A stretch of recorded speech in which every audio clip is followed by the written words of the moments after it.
శిల్పం మనకు ఈ గణపూర్ కోటగుళ్ళలో 2005లో మన రాష్ట్ర పురావస్తు శాఖ త్రవ్వకాలు ప్రారంభించినప్పుడు అక్కడ ఇలాంటి ఈ శివ ద్వారపాలకాసు, విష్ణు ద్వారపాలకాసు అన్ని ఇట్లాంటి స్కల్ప్చర్స్ మనకు దొరికినాయి. ఎందుకంటే ప్రతి విగ్రహం కూడా కాకతీయ శిల్పం ఒకే రాతి మీద చెక్కబడి ఉంటుంది. ఇది మొత్తం ఇన్ని రకాలుగా ఇప్పుడున్న వీళ్ళ కిరీటం కానీ, బ్యాక్గ్రౌండ్ కానీ, డమరుకం కానీ, ఈ త్రిశూలం కానీ, ఈ 4 హ్యాండ్స్ కానీ, ఈవెన్ గోర్లు నెయిల్స్ కూడా ఈ రాతిలో ఎలా చెక్కినాయో అంత అత్యంత అద్భుతంగా మైన్యూట్ థింగ్స్. ఈ హారం కూడా ఇట్లాంటి హారాలన్నీ కూడా మనం ఇప్పుడు గోల్డ్ ఆర్నమెంట్స్ అని ఇప్పుడు నవేడేస్ యూజ్ చేస్తున్నాడు. ఈ చిన్న చిన్న హారము, ఈ చిన్న అవి, ఈ చేతుల మీద డిజైన్స్, ఈ సర్పము, నాగదేవతని సర్పం ఏ విధంగా అయితే చిన్నగా ఎలా ఉంటాయో ప్రతి మైన్యూట్ థింగ్ కూడా చిన్న చిన్న ఆర్నమెంట్స్ కూడా ఈ బ్లాక్ గ్రానైట్ స్టోన్ లో చెక్కారు. అంటే వాళ్ళు ఎంత కాన్సన్ట్రేషన్ తోని ఎలాంటి మిషనరీ అయితే యూజ్ చేసిందో మనకి ఇప్పటికి తెలియదు, కానీ ఇంత స్మూత్నెస్ ఉన్న ఈ స్టోన్ లో ఈ విగ్రహాన్ని చేశారు.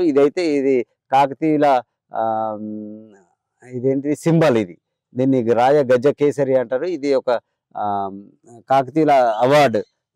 ఈ డిజైన్స్ కానీ, ఈ శిల్పం కానీ మీరు చూస్తే ఇదంతా ఒకటే స్టోన్. ఈ 3 డైమెన్షన్ల చేశారు.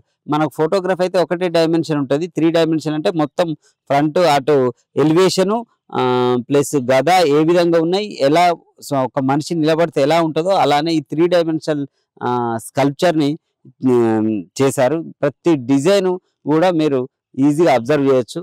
ఇంత అంటే అప్పుడు వీడియోగ్రఫీ, ఫోటోగ్రఫీ అట్లాంటి ఏం లేని సందర్భాలలో కూడా చిత్రలేఖం ద్వారానో మన ఇంకే రకంగానో వాళ్ళు ఈ విధంగా అంత చిన్న చిన్న చిజిల్స్ అట్లాంటి మిషనరీ యూజ్ చేసి ఇలాంటి శిల్పాలన్నీ ఎన్నో చెక్కారు. కాకతీయుల సామ్రాజ్యంలో ఇట్లాంటి కొన్ని వందల వేల కొద్ది శిల్పాలు.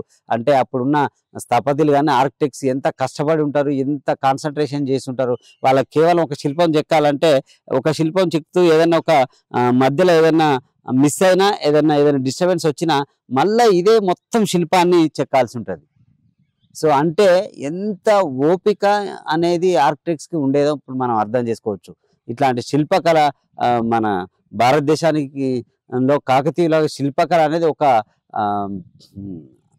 వెరైటీ, ఒక మంచి ఇంపార్టెన్స్ ఉన్న అదని చెప్పుకోవచ్చు మనం. 13వ శతాబ్దంలో ఇట్లాంటి కళ చాలా విరసిల్లింది. కాకతీయుల పరిపాలనలో art and architecture, temple, tank, town, అంటే టెంపుల్, ట్యాంక్స్, టౌన్స్ ఏ విధంగా అయితే కట్టారో మిగతా అన్ని వంశాలు పరిపాలించిన భారతదేశంలో కాకతీయులది ఒక గోల్డెన్, ఒక స్వర్ణ యుగం అని చెప్పచ్చు.